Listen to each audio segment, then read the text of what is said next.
Welcome back to another Cornerstone Lesson Review. We are at lesson number 13, the last lesson in our first quarter.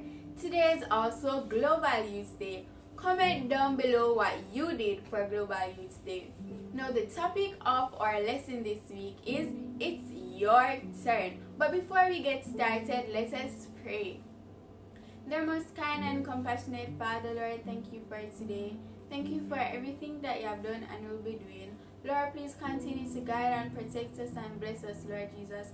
Please let all those who are watching be filled with your spirit. Guide us and protect us. In Jesus' name I pray. Amen. This week's key text comes to us from John 3 verse 29 and 30. And it says, He that hath the bride is the bridegroom, but the friend of the bridegroom, which standeth and heareth him, rejoiceth greatly, because of the bridegroom's voice. This is my joy, therefore, is fulfilled. He must increase, but I must decrease. And the flashlight comes to us from the book Desire of Ages, page 179, and it says, John had by nature the faults and weaknesses common to humanity, but the touch of divine love had transformed him. He dwelt in an atmosphere uncontaminated with selfishness and ambition, and far above the miasma of jealousy. He manifested no sympathy with the dissatisfaction of his disciples, but showed how clearly he understood his relation to the Messiah, and how gladly he welcomed the one for whom he had prepared the way. Now, imagine what it would have been like for John the Baptist. Jesus and John the Baptist, they were cousins, although they had no direct contact during childhood. Now, as they grew into adulthood, Jesus spent more time in his father's carpenter shop, while John the Baptist went out preaching. Jesus watched from a distance as John the Baptist prepared the way for the coming Messiah. Then came the time for Jesus to take center stage. He started preaching and baptizing just like John. As the people flocked from John to Jesus, John had a choice to make: to be jealous or to be excited for Jesus. John chose the latter. He chose to take a step back to the sidelines. This is a decision that we all face one point in our lives. The real question is, which will you choose? Human nature and society combined tells us to be jealous. But as Christians, what should our choice be? John the Baptist chose to take joy in Jesus' success. He lived in the same world that we live in. He knew that his time had come to an end. He had prepared the way, and that was God's plan for him. Now it was time for someone else, Jesus, to take over. He stepped aside and took joy in it. Let us jump into this week's lesson. So this week's lesson prevailed in expressing how we should all approach being called to be disciples of Christ through the life and visage of John the Baptist. John the Baptist was different in an odd sort of way. He wore strange clothes and he ate even stranger foods. Today, we judge people by how they look and what they wear. Not so with John the Baptist. Despite his appearance, people still wanted to hear what he had to say. He preached only one message and one message only: repent. John wasn't concerned with what people thought of him, only that they listened to what he had to say. He knew that he had a special task to prepare the way for the coming Messiah. He knew the Messiah would come soon, and his job would be done. He was content with that. When his disciples came to him bitter with jealousy over the multitudes who were flocking to hear Jesus, John didn't get upset. He but only asked them to bear him witness that he said times before, I am not the Christ, but I have been sent before him to tell of him. He was happy and filled with joy. His job was done. Over. Finished. He was no longer needed. In fact, Soon after that, he went to prison. In biblical times, the friend of the bridegroom was the one who made arrangements between the families of the bride and the groom.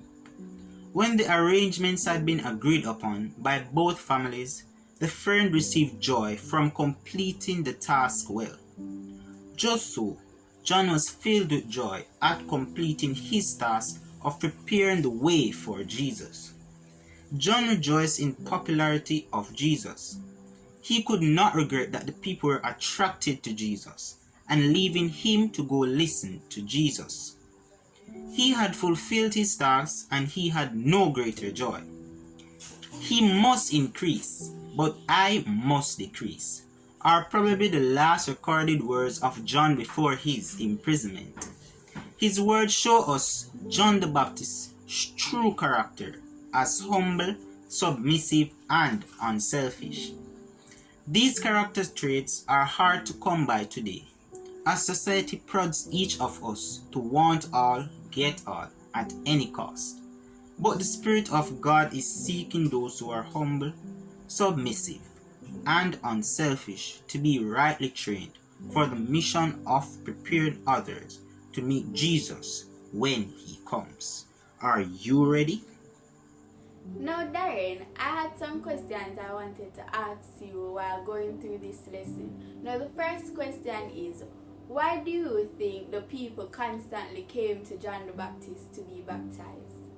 Well, Keithia, I think John's constant invitation to repentance and forgiveness was well received by those who heard of the judgment of the religious leaders and people who did not receive the Messiah.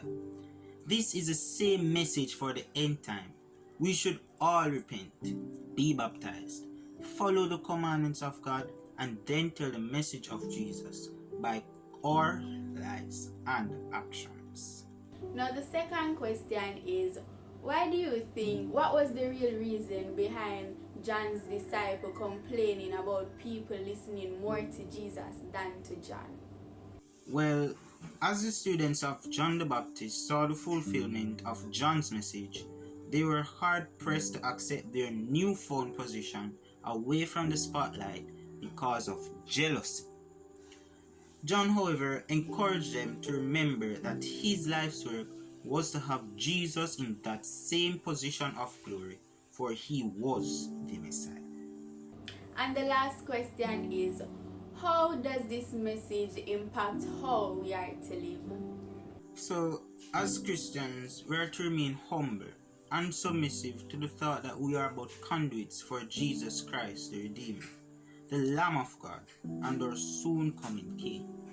None of the glory that belongs to him should be diverted to us, to stroke our egos, because we've got a role in the heralding of his return. Like John the Baptist, I invite you to be the sermon. Well, viewers, we have reached the end of our lesson review. But before we leave, I'd like to leave you with a thought. John the Baptist may have preached 2,000 years ago, but his message is still relevant today. Just as Jesus came into this world, he wants to come into our lives.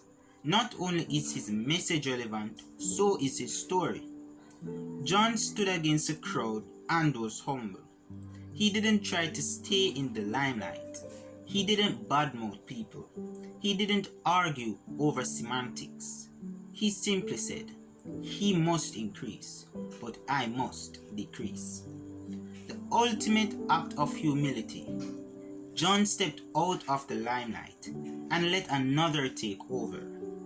His acts of humility and selfishness are the character traits of a true follower of Christ. Ellen White reminds us that as we let God take complete control of our thoughts, we are made full in Christ. We naturally become humble, like John. But before we go, let us pray. Dear most kind and compassionate Father, Lord, thank you for today. Thank you for guiding us and protecting us throughout the week. that we have just went through, Lord Jesus. Please continue to guide us. Be with our families, Jesus. Help that someone who watched this video learned a lot. In Jesus' name I pray. Amen. So guys, we have embarked on a journey to express the contents of the Cornerstone lesson and the love of Christ through these videos we produce. I won't say it wasn't challenging, for it indeed had its ups and downs, but through it all, my Jesus continued to steer the ship. We want to thank you all for joining us, and every like and share of the content is much appreciated as we seek to reach the heart of that one who is seeking the Savior. We hope you'll continue to dive deep into the messages of salvation with us week after week as we seek to connect our lives to the Savior. Bye guys, and see you next week as we look at the first lesson of the second quarter, which I think will be a very powerful one, which is entitled Come and See. Bye guys, have a happy Sabbath. Don't forget to like, Comment, share, and subscribe. And please hit the notification bell so that you can be notified of our next video.